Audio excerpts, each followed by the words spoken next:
యెహోవా కన్నులు ప్రతి స్థలము మీద నుండును, చెడ్డవారిని మంచివారిని చూచుచుండును. సామెతల గ్రంథము 15వ అధ్యాయము 3వ వచనం.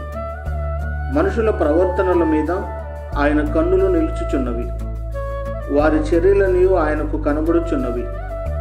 పాపము చేయు వారు దాగి ఉండుటకు చీకటి అయినను గాఢాంధకారమైనను లేదు. మనుషుల మార్గములను బట్టి ప్రతివానికి వాని ప్రవర్తనను బట్టి వాని క్రియల ఫలమును బట్టి ప్రతిఫలమిచ్చుటకు యెహోవా కన్నులు మానవుల మార్గములన్నిటి మీద తేరు చూచుచున్నవి.